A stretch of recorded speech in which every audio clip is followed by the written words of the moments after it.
Okay, Adam, we are No. back. So we're back ahead of StrangeCast, and we're going to talk about a Life is Strange survey. Yay! Yeah. I love surveys.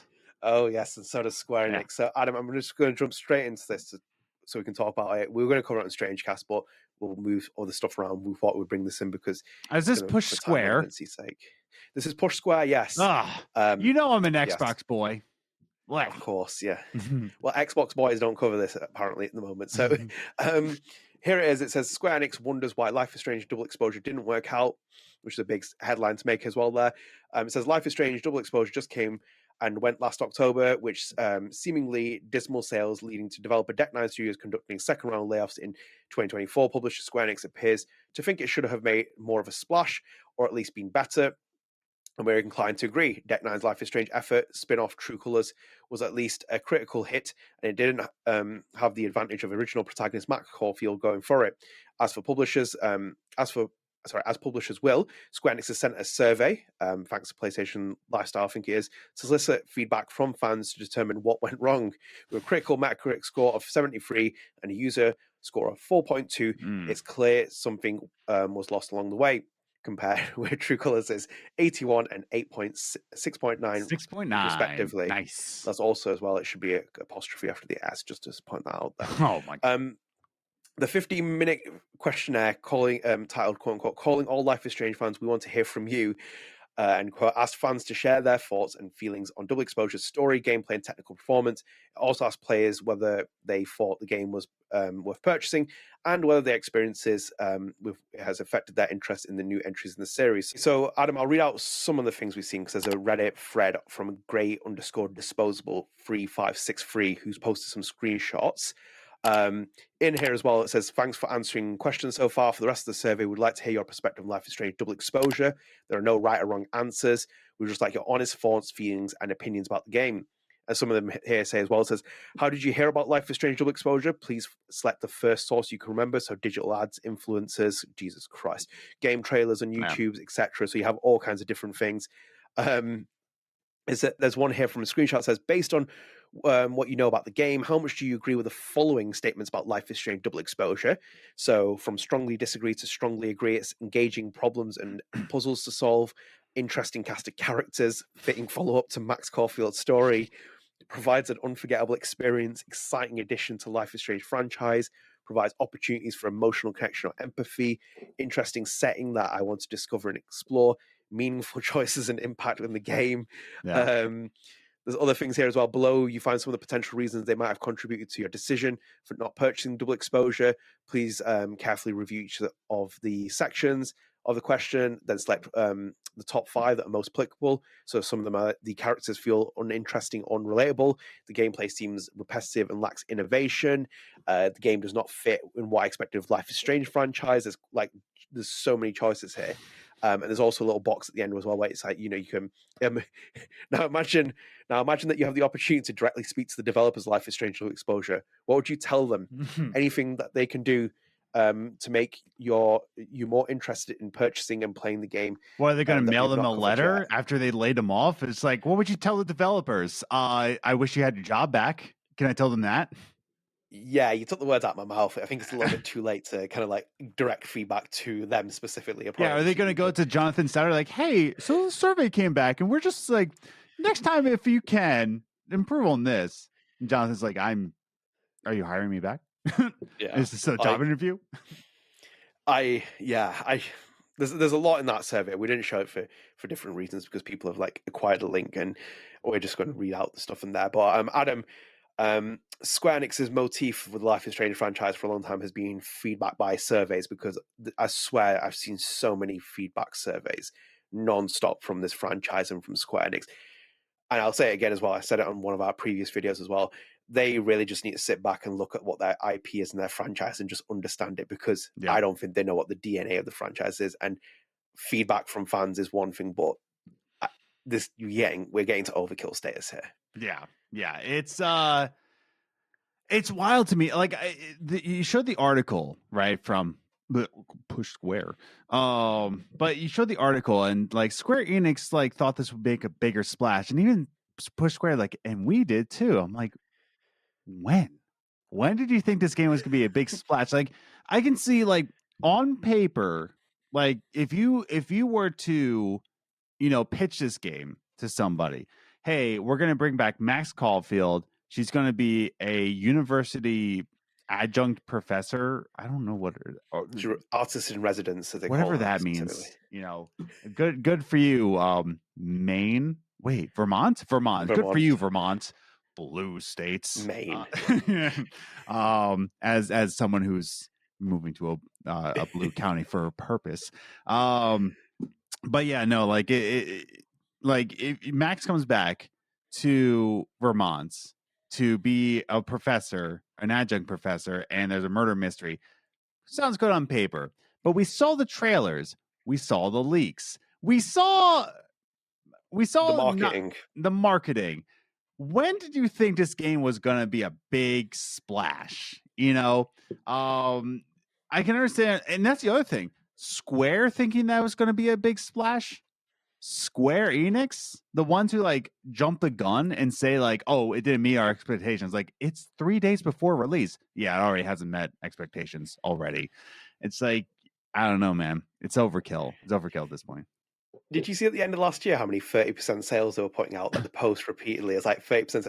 I get it, and don't jump on me for the sake of like, I know that developers put their things on sale. They always put them on sale towards the end of like Christmas for people to buy.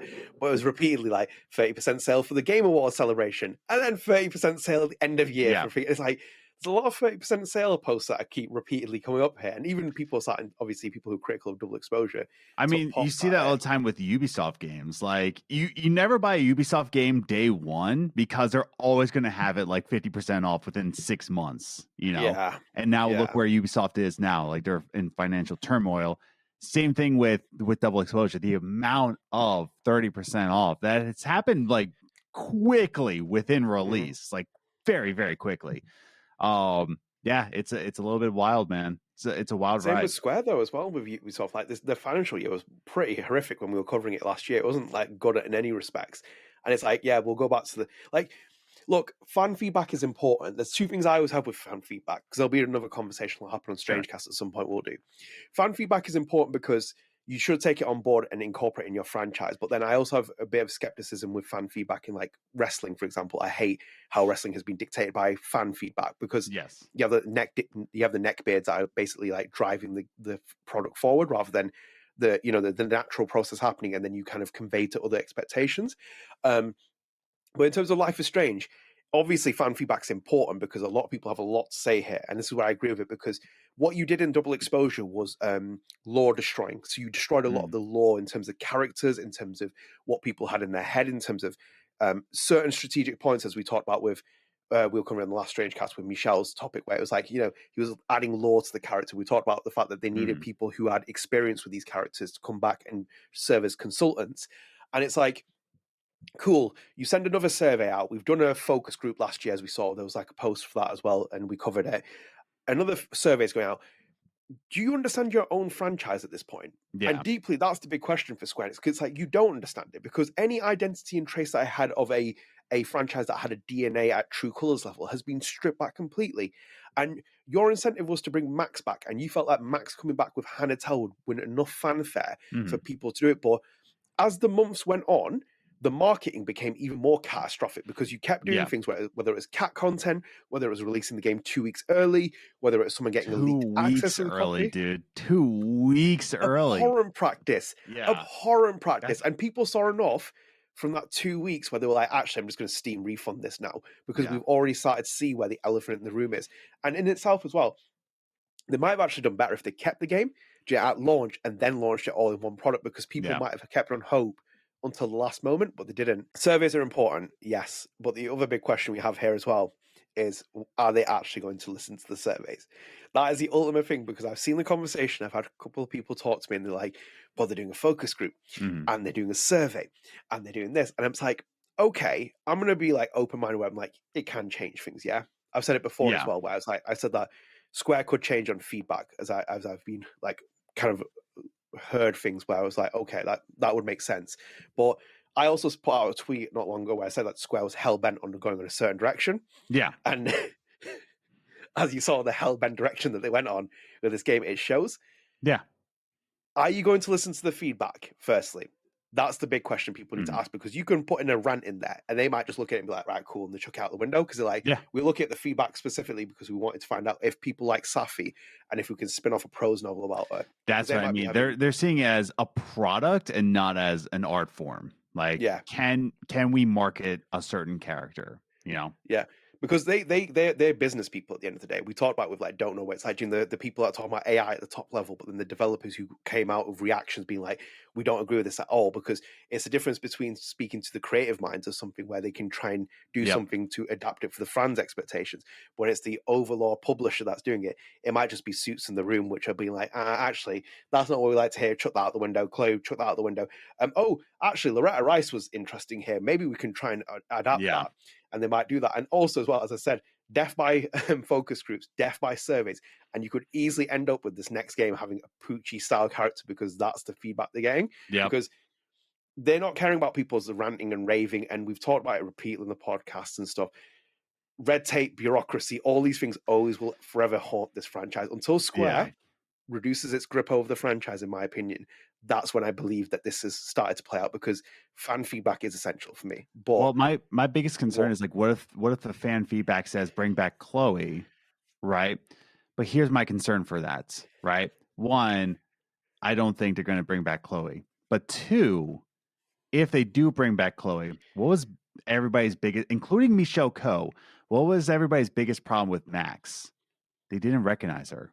That she wasn't the same character. Like Michelle like tweeted out like, "Oh, I didn't recognize her at first."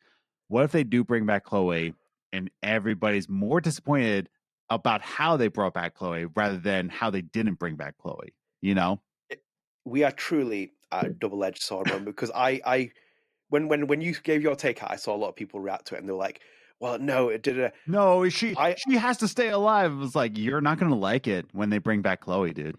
And the funny thing for me is like, you need to address that elephant in the room and you need to do it. But also, I completely understand what you're saying as well, where it's like, if you do bring her back, you could character assassinate her even badly, if not worse. Like, that is, you do have to remember that. That's like always saying, where it's like, it's not about don't bring Chloe back. Think about it. Chloe has already had a bad enough reputation built in this game, where it's like, you read the text messages, you read the dialogue, you read all the character relationships. You could easily make this 50 times worse. And if you don't think you can make it worse, you can make this worse. It really is that easy of making it worse. And considering how the character has been dealt with so far, and the way things are going on, it could truly end up being even more of a car crash. We're talking about, like, Star Wars, J.J. Abrams' trilogy of, like, the ones that was worked there with Rian Johnson. Those ones, it could end up being like, well, it gets to the end of the franchise because they're trying to wrap this up and they've created as much of a mess. And in itself as well, whilst Chloe is something that people obviously relate to in the feedback, you've set yourself into a boxed corner because of the way this game ends. How do you fix that? Because, like, it is true, though. We are in a really thin position, because I think you're right, Adam, as well, because I feel like they need to address the Chloe situation. However, honestly, they could make even more of a royal pig's dinner out of this. They really could. And that's my other fear, because, like, they could be like, okay, we'll bring Chloe back, but we're not going to bring Rihanna DeVries back because we don't want Rihanna DeVries. What if it's not Rihanna DeVries then? Yeah, it's like... and you're like, and people already say, like, if it's not Ashley Birch, I'm more than happy having Rihanna DeVries. But what if they don't?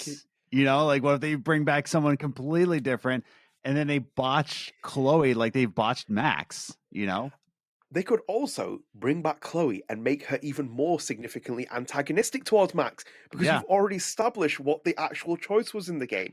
So you could make it even worse trying to tell that story. Like, this is the issue of it. And I think to kind of like wrap up with that as well, surveys are surveys. I think this is for the longer term, if anything, because I do think they will reevaluate. I think personally they will reevaluate the position of the franchise, but I don't think it's going to be felt in the immediate short term for now. I think from at least where we're recording now, unless something radically changes and I hear something differently, I think we're on the path we're on at the moment.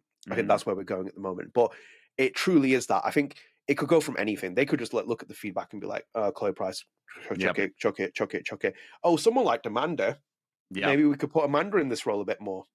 Yeah, basically. Depends on what they want in the feedback. So yeah, I thought we'd bring this in itself. Let us know what you think about the feedback, about the feedback form. Yeah, survey. Yeah, let us know if you gave any feedback. It'll be interesting to hear what you actually put, because I didn't click on the link. I'm not giving my feedback on that. It's just for me, as we're at where we're at, and we've seen it as well. We have I a think it's podcast to give our feedback. Yes, that's why I don't like to kick double exposure anymore. Cause it's like we've done a 2-hour podcast on it now in the review. If you want to go and listen to it, go and listen to it. It's like there's no point in beating a dead horse at this point, and I'm like trying to minimize how much we talk about it as well in that sense. But yeah, I hope you enjoy this video. If you are new here as well, I'm Adnan. This is Adam. We do a Life is Strange podcast called StrangeCast. We're on episode 90 recently. We're heading towards 100. Do follow us. We've been doing that for the 4th year. This is now it's been in its run, and welcome. Check out all Life is Strange content we have here. Subscribe to the channel, turn notifications, like the video, share your friends, help support the channel at 1,500 subscribers. So if you like our content, our short form, please do subscribe, because you can get instant access to it as soon as it's available. We have a Lost Records podcast as well, so we're focusing on Don't Know Montreal's upcoming game. So check that out. It's the Lost Records Journal. So we're available on podcast service, we're available on YouTube. So do check us out and follow us on social media, because you can get through all your latest content as soon as it becomes available. So yeah, stay tuned, guys. We'll back later.